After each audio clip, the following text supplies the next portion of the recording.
Keyboard में 104 keys होती है। 104 कीज़ का यूज़ करना है हमें। तो सबसे पहली जो रो आती है हमारे पास वो है फंक्शंस कीज़ की रो है। और इसके अलावा हमारे पास फिर नंबर रो आती है। उसके बाद हम होम रो, अपर रो या लोअर रो, इनको अल्फ़ाबेट्स की कीज़ रो भी हम कह सकते हैं। उसके बाद कंट्रोल्स की आ जाती है हमारे पास, control, shift, window, alter code, या फिर हमारे पास टैब बटन आ जाता है, कैप्स लॉक आ जाता है, स्पेस है, फिर डिलीट बटन है, होम बटन है। तो ये सभी चीज़ को हमको समझना अच्छी तरीके से।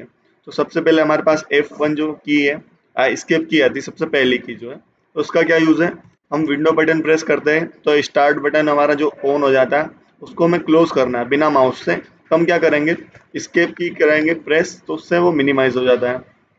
उसके अलावा हमारा F1 का क्या यूज़ होता है, F1 का यूज़ ये है कि हमें जब भी किसी भी प्रोग्राम्स के अकॉर्डिंग हमको हेल्प चाहिए तो हम क्या करेंगे, हम F1 का यूज़ करेंगे। जब भी प्रोग्राम, जैसे कि हमको VS कोड के अकॉर्डिंग हमें कुछ हेल्प चाहिए तो VS कोड को हमने सेलेक्ट करा और हमने F1 प्रेस करा, तो हमको VS कोड के अकॉर्डिंग यहाँ पे हेल्प देखने को मिलेगी। ठीक है, ये विंडोज़ के बारे में बता रहा है।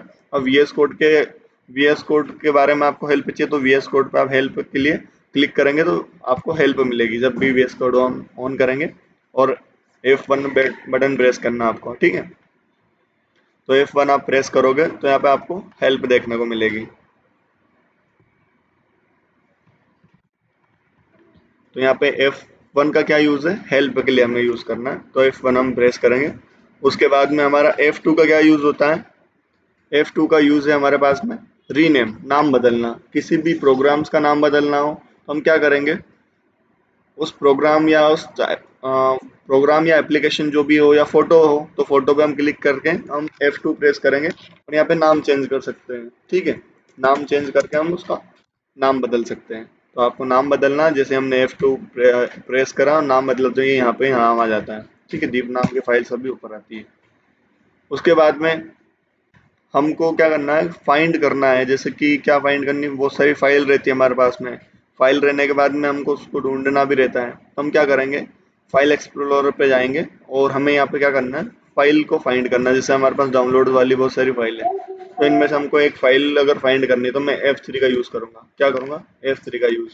जब भी मैं फाइंड क्लिक करता हूँ तो F3 प्रेस करूँगा तो हम सर्च बार पे चले जाते हैं और यहाँ पे हम कोई सी PNG वाली फाइल अगर मुझे डाउनलोड करनी है या देखनी है कि हमारे पास PNG फाइल कितनी है, हमारे पास PNG फाइल हमको देखने को मिल जाती है। यहाँ पे जैसे हम फाइंड करते हैं तो हमें देखने को मिल जाती है।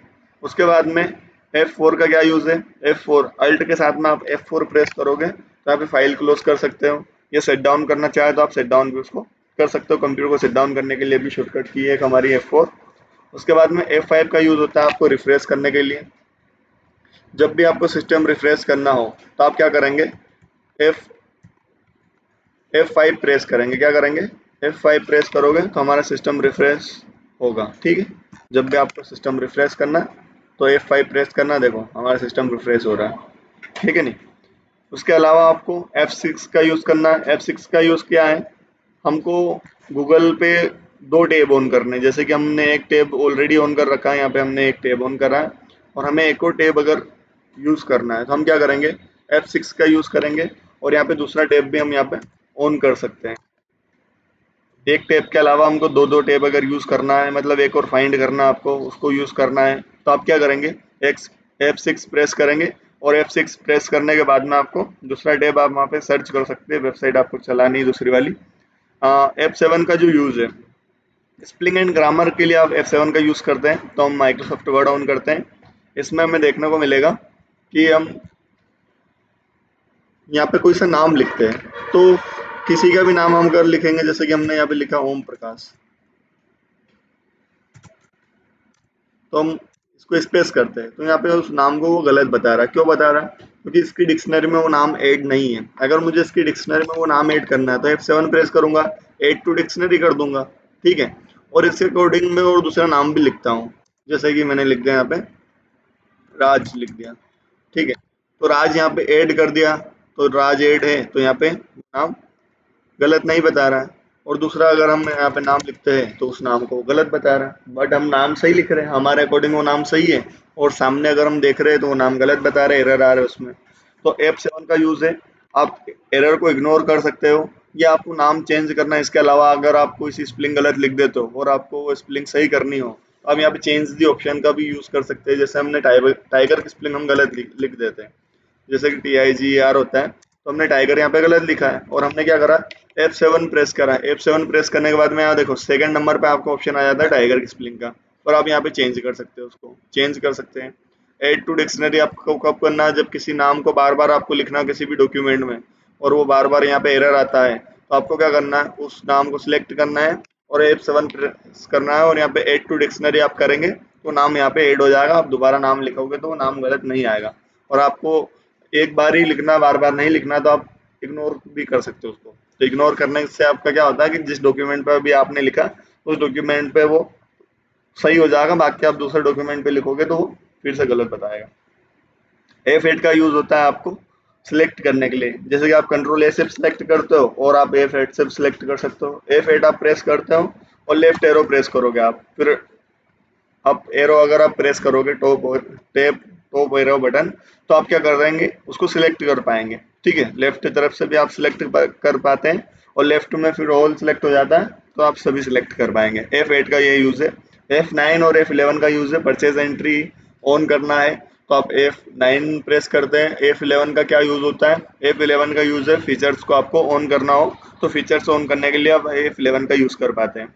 F10 का क्या यूज है, अल्ट कोड के लिए आपको F10 का यूज करना पड़ता है। अल्ट कोड आपको ऑन करना है तो F10 आप प्रेस करोगे तो हमारी स्क्रीन पे अल्ट कोड दिख रहे हैं, जैसे कि home, insert, page layout, reference, mailing, review और व्यू। इनमें सब में देखो एक अल्फाबेट कीज दे रखी है यहाँ पे, जैसे कि होम में H दे रखा है, इंसर्ट में N दे रखा है। जैसे मुझे होम के बारे में सभी शॉर्टकट की पता नहीं है और मुझे वो पता करनी है, तो मैं क्या करूंगा, H प्रेस करूंगा। H प्रेस करने के बाद में मेरे सामने होम मेन्यू की जितने भी हमारे पास जो भी शॉर्टकट कीज है वो हमको देखने को मिल रही है। ठीक है, जितने भी ग्रुप्स हैं, पांचों ग्रुप्स के अंदर शॉर्टकट की हमको देखने को मिलेगी। ठीक है, जब भी आपको जो भी शॉर्टकट की आप प्रेस करोगे उसके अकॉर्डिंग यहाँ पे काम कर पाएंगे। जैसे मैं डबल F प्रेस करा और यहाँ पे मैं लैंग्वेज चेंज कर पा रहा हूँ और मैं स्टाइल्स को भी चेंज कर पा रहा हूँ। ओके, उसके आगे हम समझेंगे F12 का। F12 आपका कब काम आता है, या तो आपने फाइल सेव कर रखी है ऑलरेडी और फाइल में आपने थोड़ा वर्क करा है, उस वर्क को करने के बाद में आपको फाइल को सेव एज करना है, तो आप F12 का यूज करेंगे। फिर हमें नंबर रो आती है हमारे सामने। नंबर रो में हम काउंटिंग, अगर हमें नंबर्स टाइप करने हो तो आप डायरेक्टली भी टाइप कर सकते हो, और यहाँ पे अल्फाबेट्स भी दे रखे हैं, सॉरी अल्फाबेट्स, सिंबल्स दे रखे हैं यहाँ पे। तो सिंबल्स का अगर आपको यूज करना है तो शिफ्ट के साथ अगर आप प्रेस करोगे तो यहाँ पे सिंबल्स भी आपको देखने को मिलेंगे। ये सिंबल्स आप शिफ्ट के साथ प्रेस करोगे तो ये टाइप होंगे। उसके बाद में यहाँ पे टेप का क्या यूज है, टेप का यूज है हमको नेक्स्ट जगह जाने के लिए। जैसे नेक्स्ट मुझे जाना है तो यहाँ पे हम आगे बढ़ते जा रहे हैं। ठीक है, या तो आप स्पेस कर सकते हो या टेप बटन प्रेस कर सकते हो। तो टेप का यूज यही है कि चार चार स्पेस के बराबर एक टेप का काम होता है। उसके बाद में कैप्स लॉक का यूज क्या है, कैप्स लॉक का यूज आपको तभी करना है जब आपको पूरा सेंटेंस कैपिटल में आपको लिखना हो। पूरा सेंटेंस आपको अगर कैपिटल लिखना है तो आप क्या करेंगे, कैप्स लॉक का यूज करेंगे। जैसे हमने यहाँ पे पूरा सेंटेंस कैपिटल में लिखना था हमको, तो हमने पूरा सेंटेंस कैपिटल में लिखने के लिए कैप्स लॉक का इस्तेमाल करा है। और कैप्स लॉक ऑन करने के बाद में हम पूरा सेंटेंस यहाँ पे लिख रहे हैं। तो ये कैपिटल में आपको पूरा सेंटेंस अगर आपको लिखना है, ठीक है, डीप कंप्यूटर लर्निंग इंस्टीट्यूट हमने लिखा है तो उसको लिख रहा है, और उसके बाद में वो कैप्स लॉक है तो वो सारे कैपिटल में आएंगे, और नॉन कैप्स में अगर आप प्रेस करते हो तो सारे स्मॉल में आएंगे आपके वर्ड। ठीक है, तो ये आपके ऊपर डिपेंड है। और आपको सिर्फ एक ही वर्ड आपको अगर कैपिटल चाहिए तो आप क्या करेंगे, शिफ्ट के साथ में डी प्रेस करेंगे और आगे का कंटेंट अगर आप लिखना चाहेंगे तो नॉर्मली बिना शिफ्ट से आप प्रेस करोगे तो वो हमारा लोअर केस में, सॉरी लोअर केस भी कह सकते हैं इसको, या आप कैपिटल, आपको एक वर्ड चाहिए तो आप शिफ्ट बटन प्रेस करेंगे। जो भी वर्ड आपको कैपिटल लिखना है उसके लिए आप शिफ्ट बटन प्रेस करेंगे। ठीक है, और जो स्मॉल चाहिए वो आपको स्मॉल बिना शिफ्ट से आप प्रेस करोगे तो स्मॉल ही टाइप होते हैं। कंट्रोल बटन का क्या काम होता है, कंट्रोल शॉर्टकट की, जैसे कंट्रोल ए आप करोगे तो ऑल शॉर्टकट की का आपको पता ही है, control A, control Z, control X, control C, control V, control V, इन सभी का यूज है। और सभी शॉर्टकट की के बारे में मैंने बताया अभी, और जो नहीं याद है वो हमसे पूछ सकते हैं आप। फिर जैसे कि आपको विंडो बटन का क्या यूज होता है, जैसे विंडो के साथ में अगर आप एल प्रेस करते हो तो लॉक स्क्रीन होता है, ठीक है। तो इसका भी आपको याद है, और नहीं याद है तो भी पूछ सकते हैं, बता रहे हैं हम आपको। विंडो के साथ में आपको एल प्रेस करना है। शिफ्ट विंडो एस अगर आप प्रेस करते हो तो स्क्रीन रिकॉर्डिंग ऑन होती है, ठीक है। ऐसी बहुत सारी विंडोज की कीज है या विंडोज की शॉर्टकट कीज है जो आपको याद होनी चाहिए। विंडोज का यूज भी यही है कि आपको विंडोज से आप फाइंड करना चाहे, सर्च बार पे आप डायरेक्टली विंडो बटन प्रेस करते हो, सर्च बार ऑन होता है, और सर्च पे आप जो भी आपको प्रोग्राम्स यूज करना है वो प्रोग्राम आप यूज कर सकते हैं। अल्ट का मैंने अभी बताया, अल्ट के साथ में F4 प्रेस करोगे तो आपकी फाइल क्लोज होती है, ठीक है। इस फाइल को मुझे क्लोज करना, अल्ट F4 प्रेस करूंगा, नो करूंगा और इसको क्लोज कर दूंगा। जैसे फाइल हमको क्लोज करनी है तो अल्ट F4 का हमें यूज करना है। उसके बाद में स्पेस का भी यूज पता है।